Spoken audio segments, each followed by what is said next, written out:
the Drake Stadium. The multi-events are also continuing, being contested, and Dwight Stones can bring us up to speed. The women's heptathlon takes place over 2 days, 7 disciplines for the ladies in this one. And here's Dwight Stones to talk us through the way it went. Left side of your screen, in 2 from the left, that is Chelsea Carrier-Eads, Texas Relays champion back in 2012. She finished 11th in last year's Olympic trials, but she is an outstanding hurdler, always gets her off to a good start in the heptathlon.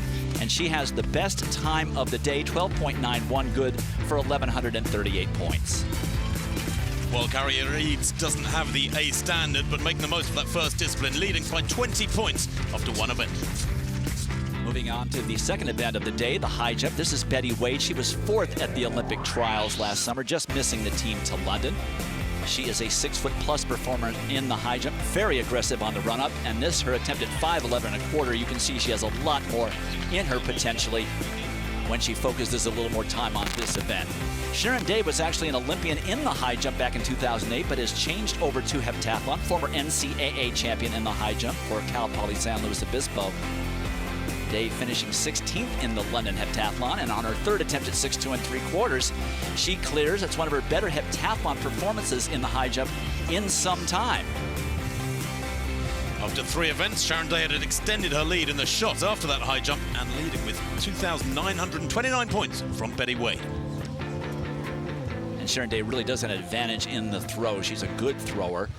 And working on her sprints and hurdles, you see on the right side of the screen, she's a good second-half performer in the 200 meters. And they're all competing against a table of times and distances. And she just misses 24 flat, 24.02 for 979 points. A good, solid 4-event performance in day 1. And there is that score after day 1. Sharon Day leading by 252 points, a healthy lead. Sharon Day picked up where she left off in day 2, the women's long jump, their 5th discipline. This was her 3rd jump of 3, but she actually had a lifetime best in her first round jump, 20 feet, 2.5 inches, almost 900 points, and her good heptathlon competition here in Des Moines continued. After 5 events, then 4,807 for Sharon Day. Carrier-Eads into 2nd with 4.531. Remember, Carrier-Eads does not have the A standard, hoping to get it here if she finishes strong. As we move into the 6th event, the Javelin. Sharon Day, she's a good thrower all around, very compact. And when you're a good high jumper, you're usually a reasonably good javelin thrower. The movement is very similar. And on her final of 3 throws, 155 feet, 5 inches for Day, continuing a great competition. So after 6 events, Sharon Day with more than a 450-point lead going to the 7th and final event, the 800 meters, where she's a very solid performer. She doesn't win the race, but she does finish in 6th place, 2 minutes, 12 seconds and some change, and becomes the 5th American in history to go over 6,500 points, a score that could absolutely medal in Moscow. A great day, not a bad event for Sharon Day here in Des Moines. Tim? Well, thank you, Dwight. Back on the track, the men's 400-meter semi-finals coming up, 2 semis, and of course, LaShawn Merritt, Olympic champion back in 2008, but he's still only 26 years old. He's the world number 2 this year. He goes in that first semi-final. It should be comfortable for him. 2 semis coming right up. On USA Track and Field, log on to usatf.org. Well, you can see there the Sculpture Garden in downtown Des Moines. The winds have eased off just a little bit here in Drake Stadium. The men's 400-meter semi-finals, 2 of them coming up next. And of course, the big shock of the first round yesterday was the elimination of NCAA champion Bryson Nellen, who's run 44.7 this year, and Jeremy Warrener. But LaShawn Merritt got through okay. He is the world number 2 this year, and he looked pretty strong. You know, LaShawn has to take up the mantle. The Americans did not have a single finalist in the Olympics last year. That must be about the first time ever. Never happened before. Well, there's the full lineup. Troy Pollard, Najee Glass, Hugh Graham, Armand Hall, LaShawn Merritt in 5. The former Olympic and world champion Tony McQuay goes in lane 6. And outside him, Verbogen Smith. There are 5 Florida Gators in this race. Tony McQuay is 1. He made the Olympic team last year, but didn't make the final. He was also U.S. champion back in 2011, trying to repeat in 2013. Well, Tony McQuay out in 6, as we see LaShawn Merritt in 5. Was the fastest in the heats yesterday. Season's best, though, McQuay 45.13 against LaShawn Merritt's recent form, which has been so strong. He was a Diamond League winner in New York and Eugene earlier on this year. Defeating Karani James, the Olympic champion from Grenada. The U.S. has 9 of the 10 men in history that have ever broken 44 seconds flat. Merritt in 5 then in that light blue. McQuay in 6 in the yellow. Away they go without any trouble. Good disciplined crowd here in Drake Stadium.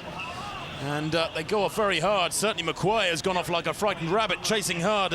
David Verburg out in lane 7, who equally has gone off very quickly.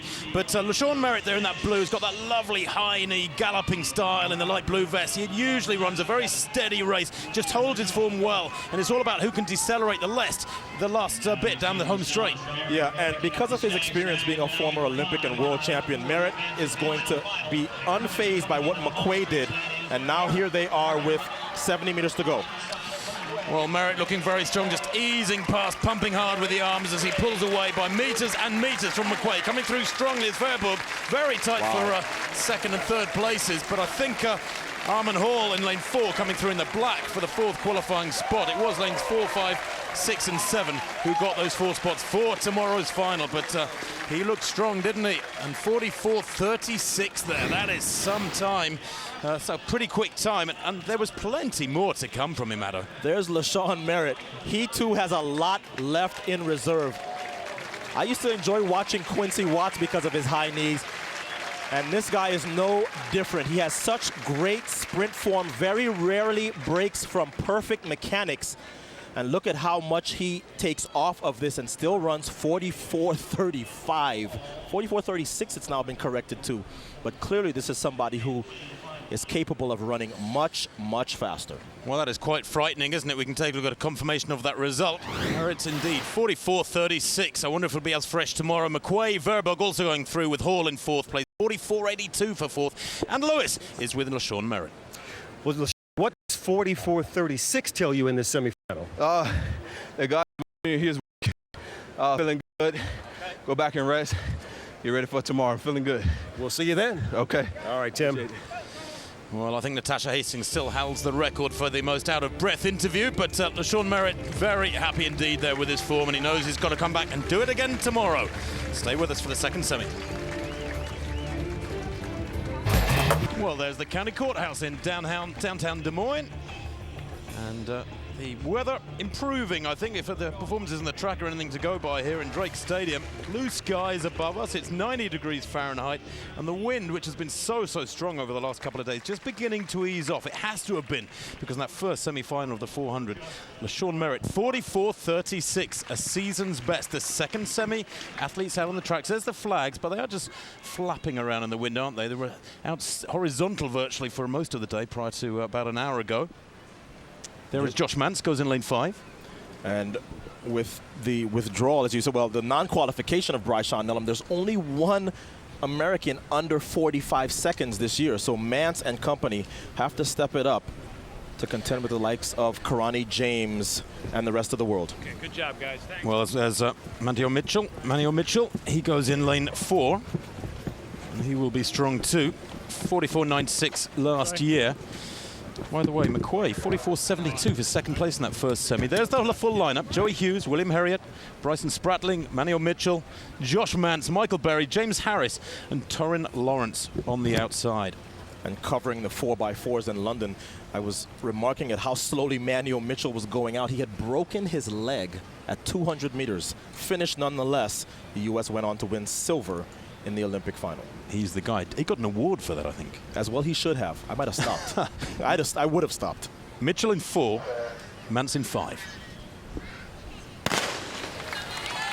So Mance in the white vest in lane 5 goes off hard. Also gone off very hard too in lane 2 is William Herriott in that green strip, right of picture. Down the back straight, they'll just settle into a nice rhythm, these athletes, and certainly Manuel Mitchell in the light blue is taking it good and steady. Mance in the white vest has just moved up well on the yellow vest of Mike Berry of Oregon. out in lane 6.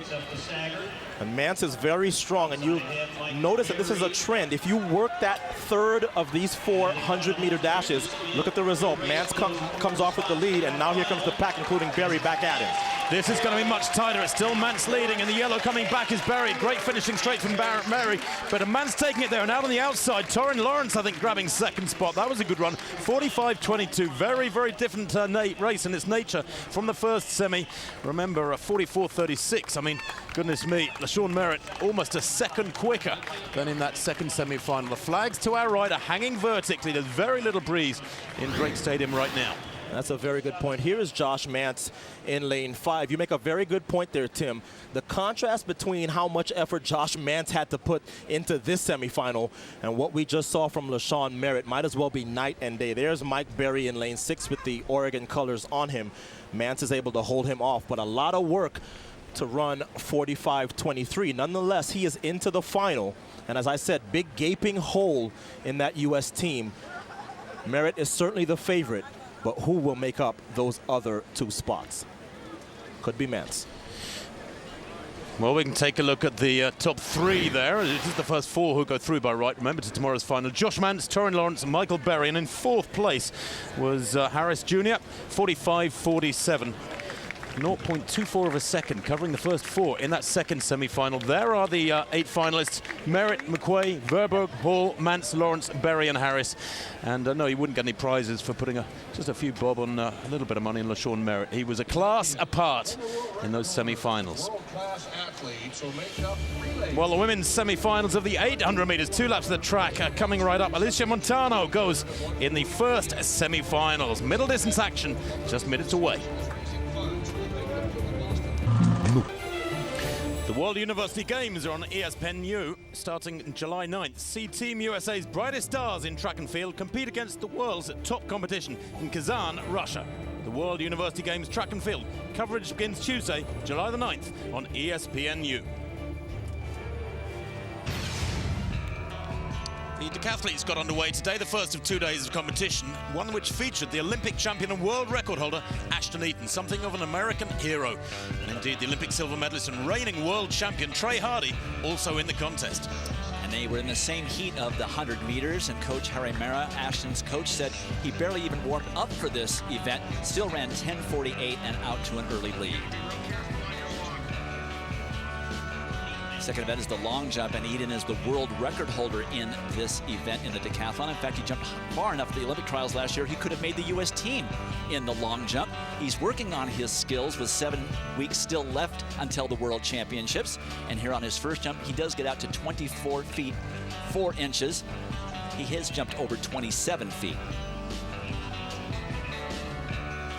Trey Hardy, also a very good long jumper. He has a wild card berth into the World Championships by virtue of the fact that he is the reigning world champion. He's here in Des Moines just going through a number of events just to stay sharp. Plenty of time to get in 100% shape at the World Championships in Moscow. On his third jump, 23 3¼ well below what he is capable of. Well, that 10-point lead of Ashton Eaton after the 100 being extended there to something like 60 points. And this is an event where Ashton Eaton is really trying to get better. The throws, you see his wrist is heavily taped. But this is one of the 2 events Coach Harry Mera said he was really going to focus on here at these nationals. And it pays off. On the very first throw, he gets to a lifetime best 49.2½. Now, Trey Hardy is a very good shot player. He's a big guy, 6'5", 210 pounds, but he does have some problems with that right elbow from an injury he got and surgery from Daegu 2 years ago. After 2 fouls, he stepped in the ring for his 3rd throw and very reliably got over 50 feet, as he usually does. 50 feet 2 inches, good for 808 points. At that point, he withdrew from the competition. But he still has the World Championships in August. Well, that lead extending to 114 points for Ashton Eaton after 3 disciplines. 4th event of the first day is the high jump, and Ashton Eaton is a 6'11" high jumper, but he's just trying to get a mark here. He hits the bar a really good wrap, but it stays on. The clearance at 6'2 3/4 was enough, and he shut it down, waiting for the 400 meters. But the star in the high jump in the decathlon today was Gunnar Nixon, who jumped over 7 feet as a junior in high school, broke all the high school decathlon records a number of years ago. He has a very interesting routine of how he gets to his run-up, and this his second jump at 7'1 1/2. And with a slight brush, he gets over the bar there. That's a huge amount of points, almost a foot higher than Ashton Eaton, and with that jump, he goes into the lead over Eaton by over 100 points.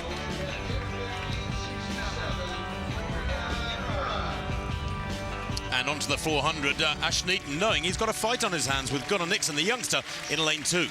And this is the other event that Coach Harry said that Ashton Eaton was really focusing on this first day, a good 400. And you can see how far ahead of Gunnar Nixon Ashton Eaton finishes with that 46.89, but not quite enough to regain the lead. Nixon has a 44-point lead after day 1.